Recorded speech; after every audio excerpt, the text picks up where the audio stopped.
উনি একজন উচ্চশিক্ষিত মহিলা। উনি সাইকোলজিতে সর্বোচ্চ ডিগ্রিধারী হয়ে তুমি ইংল্যান্ডেও পড়াশোনা করেছেন এবং দেশে ফিরে এসে উনি নটরডেম কলেজের সাথে সম্পৃক্ত ছিলেন এবং ওইখানে একজন অফিস সহকারী এবং স্টাফ হিসাবে উনি গত 8 বছর যাবত এখানে 2016 সাল থেকে উনি কর্মরত ছিলেন। ব্যক্তিগত জীবনে লিপিকা ছিলেন তো তার 18 বছর আগে তার স্বামীর সাথে তার বিবাহ বিচ্ছেদ হয়ে যায় এবং উনি নিঃসন্তান ছিলেন এবং নিঃসন্তান অবস্থায় উনি একাকী সূত্রাপুরের ঋষিকেশ লেন এর একটি বাসায়, 4 তলার একটি বাসায় উনি বসবাস করতেন একাকী। ওই বাসায় ওনাকে 10ই সেপ্টেম্বর উনি অফিসে যান। অফিস শেষ করে উনি আবার বাসায় ফিরে আসেন। অফিস এবং বাসার বাইরে তার খুব একটা যাতায়াত ছিল না। 11ই সেপ্টেম্বর উনি যখন কলেজে অনুপস্থিত তখন কলেজের ফাদার হেমন্ত ফাদার ওনাকে খোঁজ করেন এবং ওনাকে না পেয়ে তাকে বারবার ফোন করা সত্ত্বেও তার কোনো খোঁজ পাওয়া যাচ্ছিল না। তখন ওই নটরডেম কলেজের 2 জন স্টাফ জনি এবং জয়দেবকে তাকে খোঁজ করতে পাঠানো হয় এবং জনি এবং জয়দেব ওই বাসায় গিয়ে বাসার কেয়ারটেকার জনৈক মিতু, তার কাছে ওই বাসার স্পেয়ার চাবি থাকে, সে বাসা খুলে টুলে দেয়, কাজের লোক পার্ট টাইম কাজের লোক আসে এই সমস্ত খুলে দেয়। তার কাছ থেকে চাবি নিয়ে বাসার ভিতরে ঢোকার পরে দেখে যে বিছনার উপরে লিপিকা গোমেজের মৃতদেহ। আপনারা দেখেন যে মৃতদেহ কি অবস্থায় ছিল, তার মাথায় আঘাতের চিহ্ন এবং তার পুরা বিছনা কিন্তু রক্তাক্ত।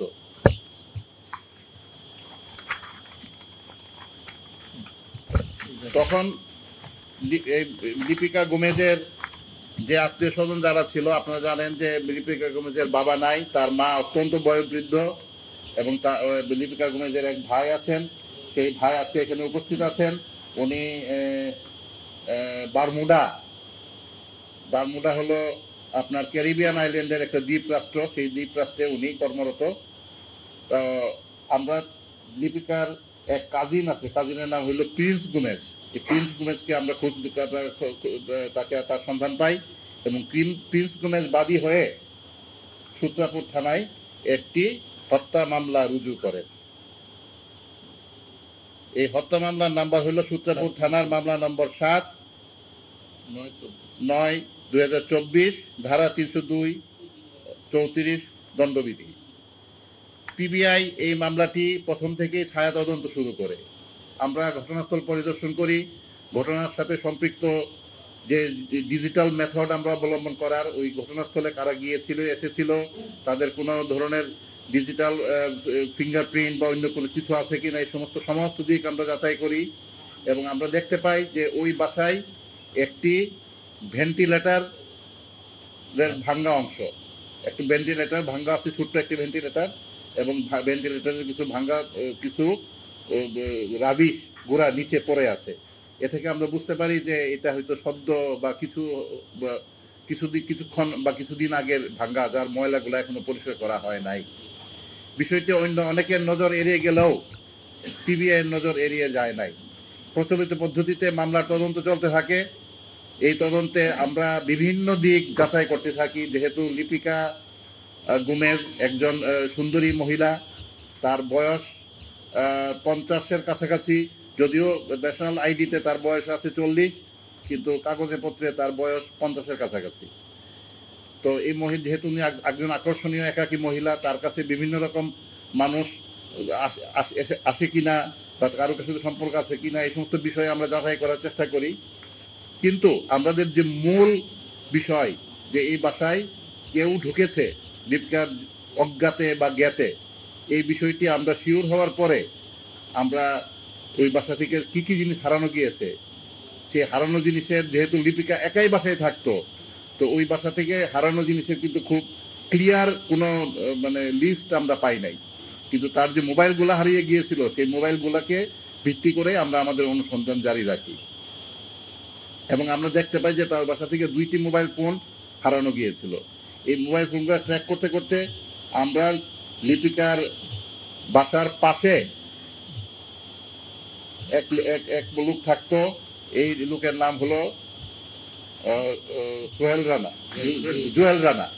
জুয়েল রানা পেশায় সে সদরঘাটে একটা ডাইং ফ্যাক্টরিতে কাজ করতো, মানে স্পেসিফিক কোনো কাজ ছিল না। সে পাশের বাসার একটা চিলে কোঠায় তার পরিবার নিয়ে থাকতো, এবং জুয়েল রানার এক বন্ধু, তার নাম হলো নজরুল। এই নজরুলও খুব আসলে ভালো কিছু কাজ করার মতো তার রেকর্ড ছিল না। এই দুইজনের সন্ধান আমরা পাই। তারা এই ফোনটা একসময় তাদের কাছে ছিল, তারপর তারা এই ফোনটাকে বিক্রি করেছে, আবার ফোনটা তাদের কাছে এসেছে। সুতরাং তাদেরকে সন্দেহের দৃষ্টিতে এনে আমরা তাদেরকে গ্রেফতার করি, এবং তাদের কাছ থেকে আমরা পুরা ঘটনার ব্যাপারে একটা স্বীকারোক্তি পাই।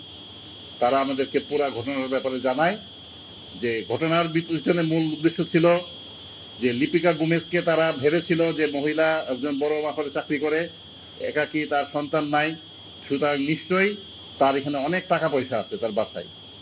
এবং আজ থেকে 2 বছর আগে যখন লিপিকা গোমেজ তার বাসা চেঞ্জ করে এই বাসায় এসেছিল, তখন এই জুয়েল এবং নজরুল তাকে বাসা বদলাতে সাহায্য করেছিল। সেইভাবে তাদের একটা কানেকশন ছিল। তারা তখন জুয়েল তার পরিবারকে বাসা থেকে অন্যত্র সরিয়ে দেয়, এবং রাত্রেবেলা সে নজরুলকে ডেকে এনে তারা ওই বিল্ডিং থেকে পাশের বিল্ডিং এর ছাদে যায়, যে বিল্ডিং এ লিপিকা গোমেজ থাকতো। ওই বাসার ছাদ থেকে তারা একটা রশি বেঁধে ওইটা ঝুলিয়ে দেয়, এবং ওই রশি দিয়ে নিচে নেমে এসে তারা স্ক্রুড্রাইভার দিয়ে খুঁচিয়ে ভেন্টিলেটরটাকে ভেঙে ফেলে। এবং ভেঙে ফেলে আপনারা ছবিতে দেখবেন যে ছবিটা দেখাও, যে নজরুল সে কিন্তু খুব হালকা লিকলিকে, সে এই ভেন্টিলেটর দিয়েই বাসার ভিতরে ঢুকে যায় এবং দরজা খুলে দিয়ে সে তার বন্ধু জুয়েলকে ডেকে আনে। ইতিমধ্যে হয়তোবা লিপিকা কোনো কারণে জেগে গিয়েছে বা কোনো শব্দ করেছে, সুতরাং তাদের হাতে ছিল সেই রড, পানির যে পাইপ, সেই পাইপ দিয়ে তারা তার মাথায় সজোরে আঘাত করে এবং তাকে বালিশ দিয়ে চাপ দিয়ে রেখে তার মৃত্যু নিশ্চিত করে। যাতে তারা, লিপিকা যদি জেগে যেত তাহলে হয়তোবা তাদেরকে চিনে ফেলতো, যেহেতু তারা পূর্ব পরিচিত ছিল। সুতরাং তাদের চিনে ফেলা রোধ করার জন্য তারা লিপিকাকে হত্যা করে, এবং লিপিকার বাসায় তার যে বাসা থেকে তারা তার মোবাইল ফোন 2টি এবং তার হ্যান্ডব্যাগ চুরি করে নিয়ে যায়। এই হ্যান্ডব্যাগের ভিতরে তার বেশি টাকা ছিল না, 26,350 টাকা ছিল, যা পরবর্তীতে তারা ভাগ বাটোয়ারা করে নিয়েছে। এবং ওই ব্যক্তি তারা টাকাগুলো নিয়ে এই ব্যক্তি তারা ডাস্টবিনে ফেলে দেয়, এবং বাসাটিকে বাইরে থেকে তালা বদ্ধ করে এই তালার চাবিটাও তারা বাইরে ফেলে দেয়। আর যে হাতের যে লাঠি দিয়ে, যেটা দিয়ে ওকে মারছিলেন, সেই লাঠিটাকে তারা বুড়িগঙ্গায় নিক্ষেপ করে তারা চলে যায়।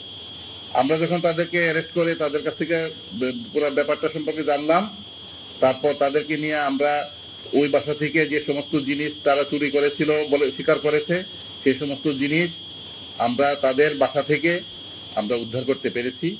সুতরাং বিষয়টি সার্বিকভাবে প্রমাণিত হয়েছে যে এটা বস্তুত একটা ক্রাইম এগেইনস্ট প্রপার্টির উদ্দেশ্যেই তারা ওই বাসায় ঢুকেছিল, এবং পরিস্থিতির শিকার হয়ে তারা লিপিকা গোমেজকে তারা হত্যা করেছে।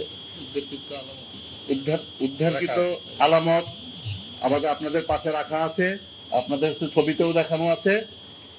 এই বিষয়ে আমাদের শুধু উদ্দেশ্য থাকবে, আমরা আপনাদের মাধ্যমে পুরা দেশবাসী এবং ঢাকাবাসীকে বলবো যে বিশেষ করে পুরানো ঢাকায় আমাদের বাড়িগুলা একটার সাথে একটা গায়ে গায়ে লাগানো, সুতরাং সহজে এক বাসার ছাদ থেকে আরেক বাসার ছাদে চলে যাওয়া যায়। এই বিষয়ে আপনারা যারা বাড়িওয়ালা ওইখানে আছে তাদের কাছে একটা মেসেজ পৌঁছে দিতে চেষ্টা করবেন, যাতে এই বাড়িগুলার নিরাপত্তার ব্যাপারে বাড়িওয়ালারা আর একটু সচেতন হয়। আরো একটা ব্যাপার যে একাকী, আমাদের আজকে বর্তমানে অনেক মানুষ তারা একাকী জীবনযাপন করে। একাকী জীবনযাপন করা মানুষগুলোর জীবন কিন্তু সবসময় একটু ভালনারেবল থাকে, বিশেষ করে একটু বয়স্ক মানুষ যারা, তারা আশেপাশের দুষ্ট লোকদের বিভিন্ন রকম খারাপ চিন্তা বা খারাপ অ্যাটেম্পটের মুখোমুখি হওয়ার সুযোগ তাদের বেড়ে যায়। সুতরাং আমরা আমাদের আত্মীয় স্বজন যারা বিভিন্নভাবে একাকী জীবনযাপন করে তাদের কাছাকাছি থাকার চেষ্টা করব, এবং এইভাবেই আমরা আমাদের প্রত্যেকের জীবনকে আমরা নিরাপদ করার মতো সুযোগ সৃষ্টি করতে পারবো। এই ছিল আজকে আপনাদের প্রতি আমাদের বক্তব্য। যদি কোনো ধরনের কনফিউশন থাকে আপনারা আমাদেরকে জানাতে পারেন।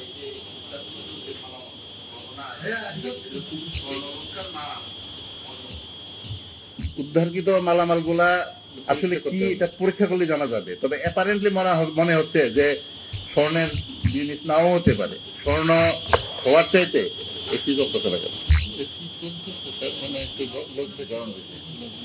উদ্ধারকৃত মালামালগুলার ব্যাপারে আমরা এগুলাকে পরীক্ষায় পাঠাবো। এখন যেহেতু আমরা সিজার লিস্ট করে এগুলো উদ্ধার করে এনেছি, আমরা এগুলাকে ফরেনসিক ইয়েতে পাঠাবো।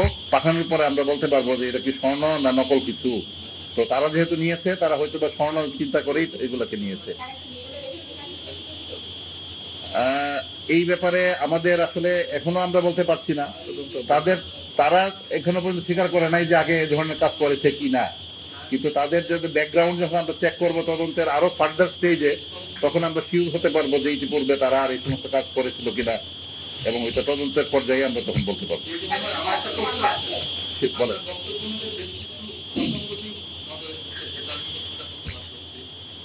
আপনি বক্তব্যে বলেছেন যে যারা তান্ত্রিক তারা সিস্টেমকে হত্যা করে বাইরে তালা দিয়ে চলে যায়, তাদের সকল আলামত আছে এবং হত্যাকারী ব্যবহৃত বিভিন্ন সামগ্রী তারা বিভিন্ন জায়গায় ফেলে দেয়।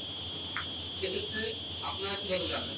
নাম্বার এক, আপনি আপনার বক্তব্য বলেছেন যে তান্ত্রিক সিস্টেমকে হত্যা করেছে পাইপ দিয়ে মাথায় আঘাত করে পরবর্তীতে মৃত্যু নিশ্চিত করে বালিশ চাপাচ্ছে। আপনার কি ঘটনাস্থলে বালিশের কোনো কিছু কেস দিলেন? আপনারা বলছেন যে তার বাসা থেকে তার নেওয়া যায়, সাপ্লিমেন্ট করে বলছেন। সেক্ষেত্রে আপনারা বলছেন যে তার কাছ থেকে দুটি মোবাইল ফোন হারানো গেছে এবং তান্ত্রিক যারা আছে তারা সঙ্গে বিক্রি করে আবার তার কাছেই ফেরত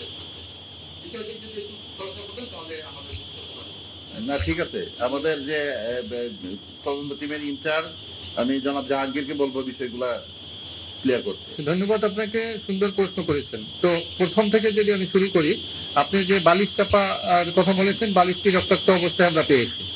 তারপর তাদের স্বীকারোক্তি মোতাবেকই যে তথ্য স্যার উপস্থাপন করেছেন এটা সম্পূর্ণ আসামিদের স্বীকারোক্তি, এবং তারা এখন আদালতে স্বীকারোক্তি দেওয়ার জন্য আজকে আদালতে উপস্থাপন করেছে। আর ফোনটি তাদের কাছে ব্যাক আসে নাই, ফোনটি যার কাছে হস্তান্তর করেছে তার হাত থেকেই আমরা উদ্ধার করেছি আর কি, যার কাছে বিক্রি করেছে। বাইরে থেকে যে তালাটা দিয়েছিলেন, তালাটা ওই যে লিপিকা গোমেজ ওনার বাসারই তালার চাবি সহ উনি যখন ঘরে ঢুকেছেন, আমরা কি করি তালা চাবিটা একসাথে রাখি, ওরকম একটা জায়গায় ছিল। ওরা এই হত্যাকাণ্ডের পরে ওই তালা চাবিটি তার দরজায় লাগিয়ে চাবিটা অন্য জায়গায় ফেলে দিয়ে গেছে ডাস্টবিনে। আমরা খুঁজছি কিন্তু চাবিটা পাওয়া যায়নি, কিন্তু ওটা ওই লিপিকা গোমেজের বাসার তালা।